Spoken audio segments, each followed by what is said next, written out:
Madame, Monsieur, bonjour. Bienvenue dans votre journal dont voici les principaux titres. Le président du Faso, le capitaine Ibrahim Traoré, appelle à l'unité nationale. Il insiste sur la vigilance contre la trahison et la lutte contre le terrorisme. Il souligne l'importance de la solidarité, du patriotisme et de l'engagement pour le bien du Burkina Faso. Il a exprimé ses idées aujourd'hui lors de son adresse à la nation pour lancer la deuxième édition des Journées nationales d'engagement patriotique de participation citoyenne.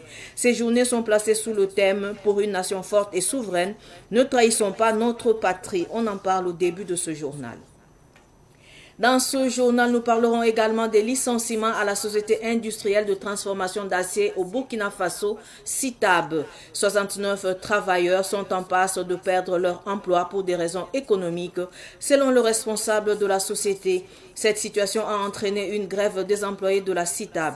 Ils manifestent ainsi leur soutien aux 69 travailleurs qui sont en passe d'être licenciés. Les détails dans ce journal. Comme annoncé en titre, la deuxième édition des Journées nationales d'engagement patriotique de participation citoyenne a débuté ce 2 octobre. À cette occasion, le capitaine Ibrahim Traoré a adressé un message à la nation. Dans son adresse, il a salué les sacrifices des Burkinabés. Il a réaffirmé son engagement à reconstruire la nation, à renforcer la cohésion sociale et à lutter contre le terrorisme. Par ailleurs, il a dénoncé la trahison visant ceux qui collaborent avec l'ennemi. Chaque citoyen est appelé à rejeter la trahison et à agir concrètement pour la nation, notamment en maintenant la propreté. Le capitaine Ibrahim Traoré a également rendu hommage aux forces combattantes et aux victimes de la guerre. Il a enfin invité les autorités religieuses et coutumières à promouvoir les valeurs patriotiques.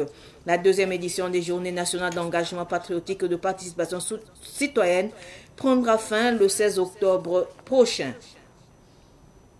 De son côté, l'Alliance engagée pour la solidarité AES Lagem Tab Zama visite son 92e rond-point de veille citoyenne.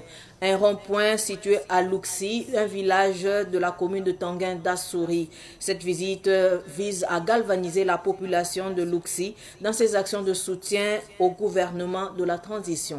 Ahmed Joël Comporé nous en parle. Après son inauguration en mai dernier, le rond-point de veille citoyenne du village de Luxi reçoit la visite des premiers responsables du mouvement AES Lagem Tab Zama. Une visite qui vient couronner une semaine d'activité, dont un cross populaire entre les femmes. Les mois passés, nous avons procédé à une mise en place d'un rond-point de veille citoyenne. Et à l'issue de ça également, nous avons organisé aujourd'hui un cross, qui permet aux femmes de pouvoir exposer leur talent, de développer leurs compétences, parce que le sport contribue non seulement à renforcer la confiance en soi, également ça permet de partager des valeurs telles que la solidarité, la cohésion sociale. Il faut dire que ce sont des activités citoyennes et je pense que ce sont des activités qui permettent aux gens de comprendre que le développement endogène, c'est un développement qui fait référence à notre identité. C'est un développement qui provient de nous-mêmes et nous devons développer des initiatives qui rentrent non seulement dans le cadre de la sensibilisation, mais aussi le développement durable. Et telle est d'ailleurs l'initiative lancée par le président du Faso, le capitaine Ibrahim Traoré. Des femmes ont également bénéficié d'une formation en teinture de cocodonda pour leur permettre de s'auto-employer. C'est AIS Lagem Tab qui a bien voulu l'initiative et je suis venue former les femmes. En tout cas, la formation a été bien. Je félicite les femmes de Luxi parce qu'elles veulent vraiment le travail, donc elles ont bien suivi la formation. Donc je les félicite et je prie Dieu que Dieu les aide. Aujourd'hui, on a eu attestation de formation du corps coordonnant qui nous a été formés. Après la formation, on veut que s'ils nous apportent de l'argent, on va faire un peu, chacun puisse se tenir. Ce que j'ai à dire à AES Lagem Tab, je leur dis merci, que Dieu les bénisse, que Dieu garde le Burkina Faso. Après cette formation, le mouvement AES Lagem Tab Zama et son partenaire SADES Burkina promettent d'accompagner les femmes dans le cadre du financement de leurs activités. En rappel, AES Laramtab Zama a installé depuis sa création une centaine de ronds-points de veille citoyenne à travers le Burkina Faso.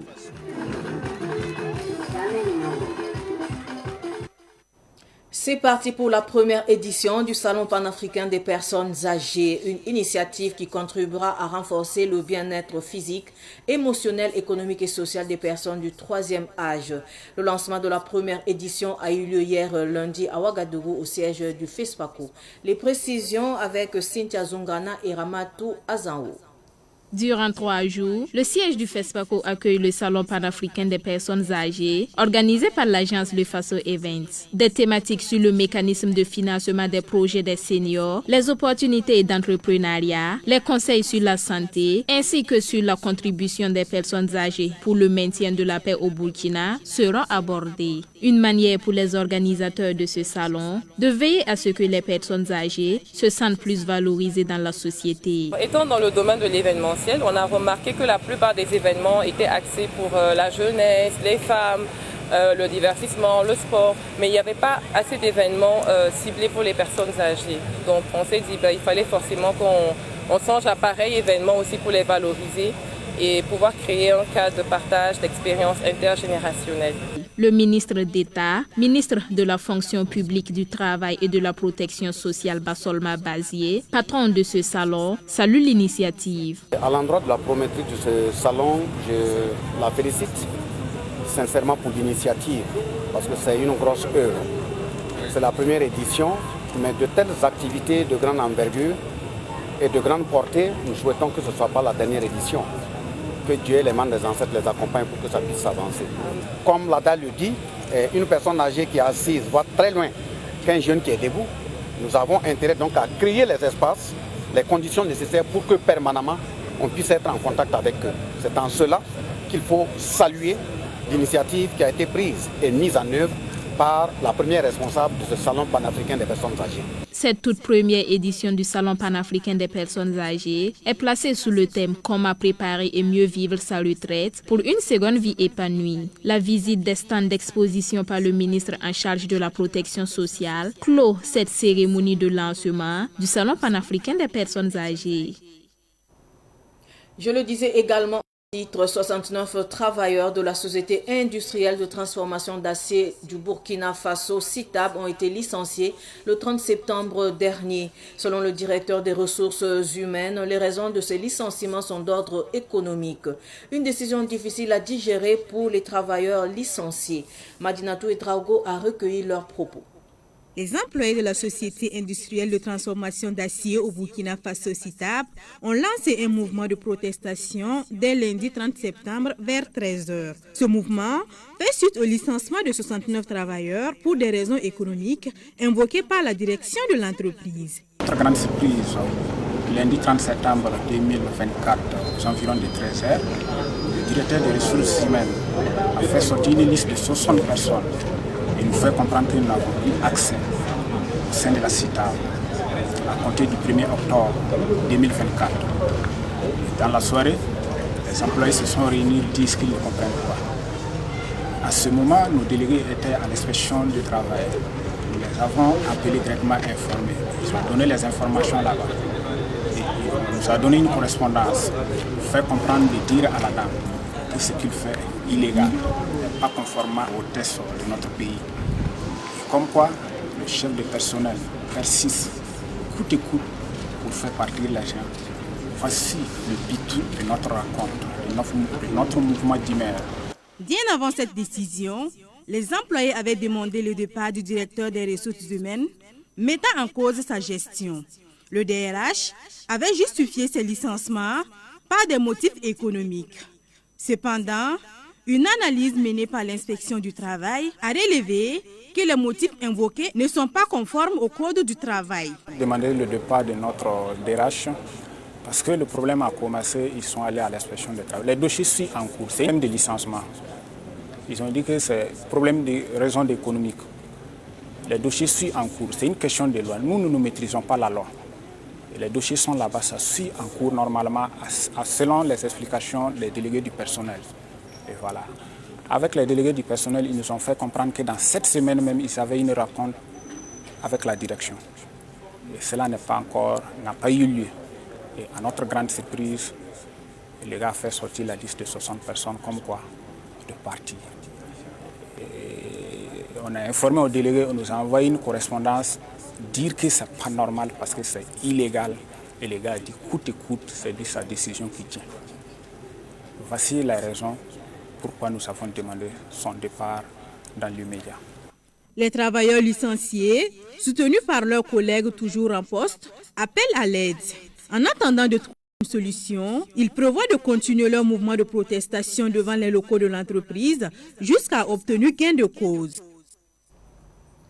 Direction le Ghana, l'association tombe la table avec une forte délégation de chefs traditionnels Moussi et Nakana ont séjourné 72 heures à Gambaga au Ghana.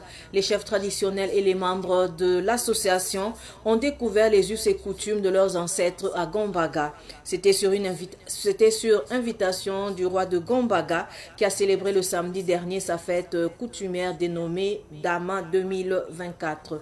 Voici le compte rendu de Siblin Kelsey.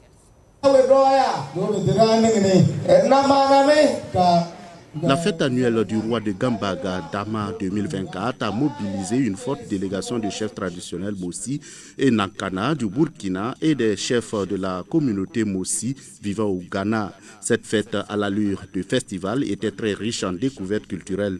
Le représentant du Moro Naba Bango, le Boudri Naba Kontoim Gilbo, affirme avoir fait une grande découverte. Nous avons fait une découverte immense.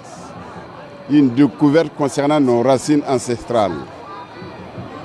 Je peux vous dire que nos ancêtres, nos papas, nos grands-pères ont voulu effectuer ce pèlerinage, ont voulu découvrir Gambaga, ils n'ont pas pu.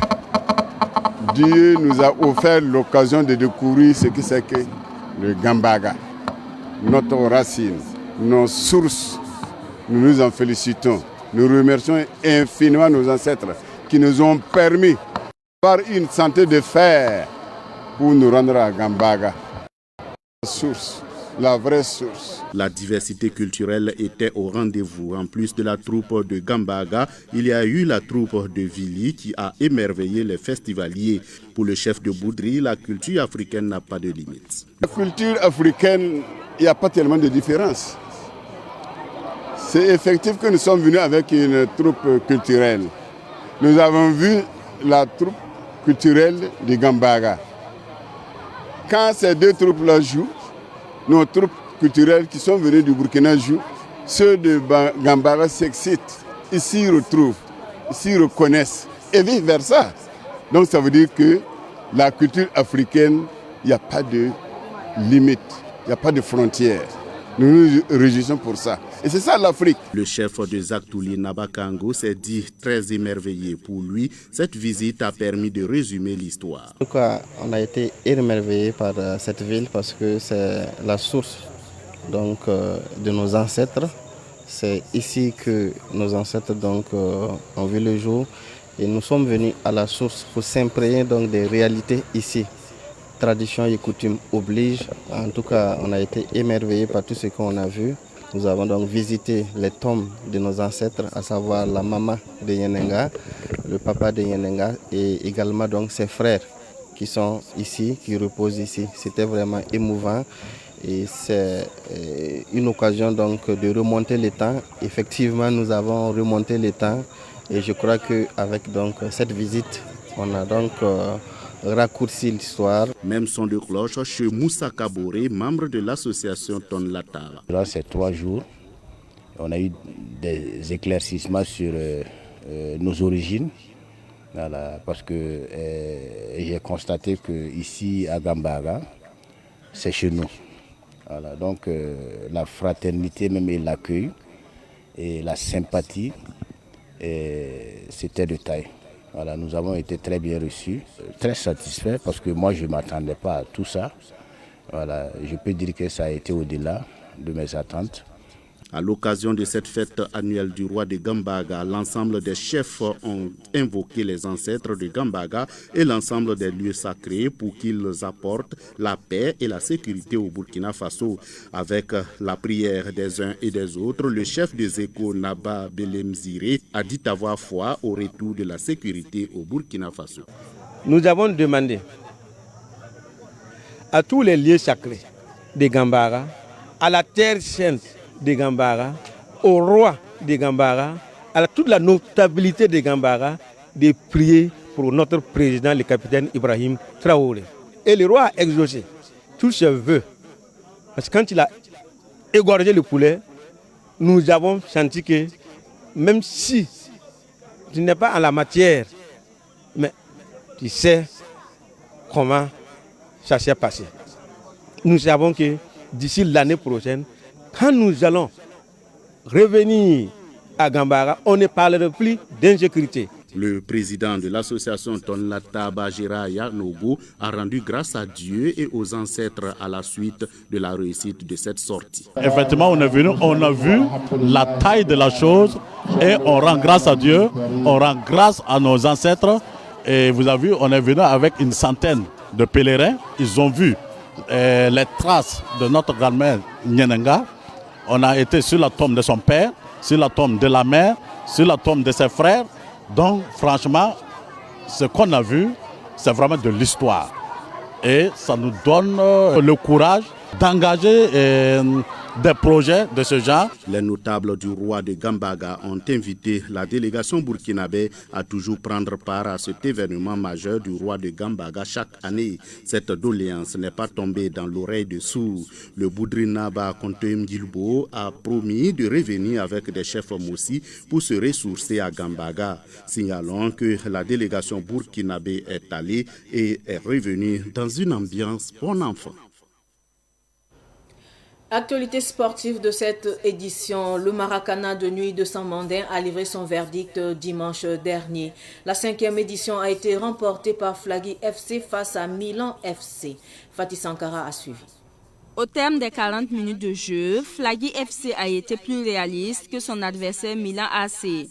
Avec 3-0, Flagui FC s'est adjugé le 5e trophée du Maracana de nuit de Saint-Mandin.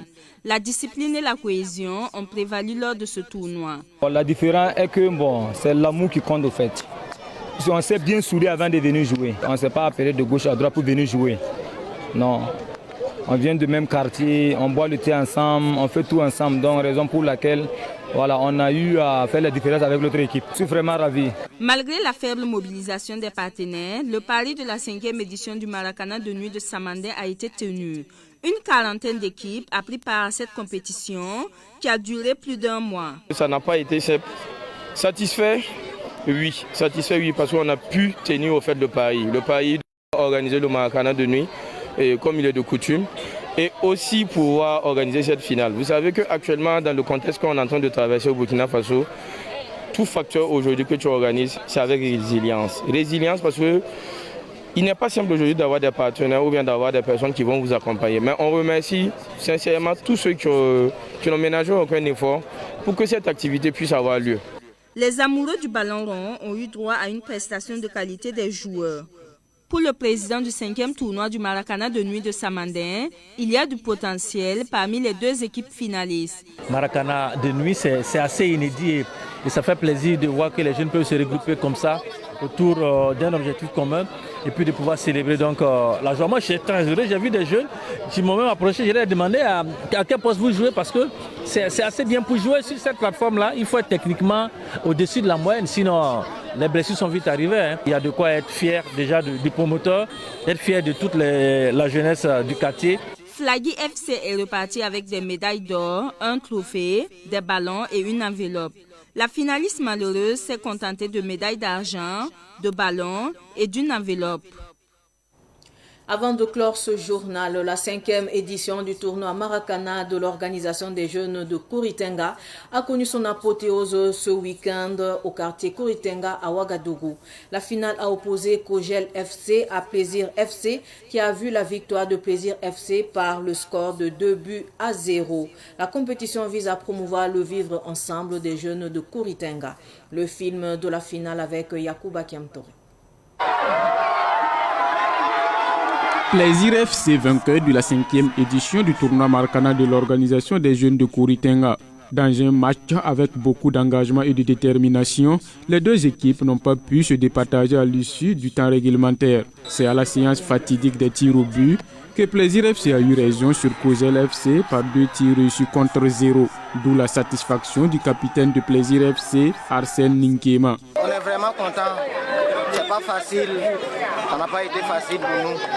Avec cette équipe qui joue bien, mais on a eu la chance et on a rapporté cette équipe. Je suis tellement content, moi et puis mes collègues.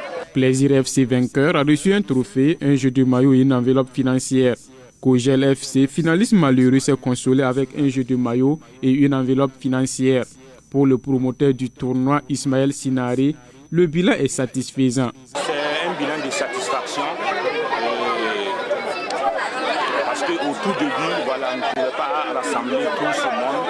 Et aujourd'hui, nous sommes à la 5e édition. Et nous voyons qu'il y a beaucoup d'améliorations.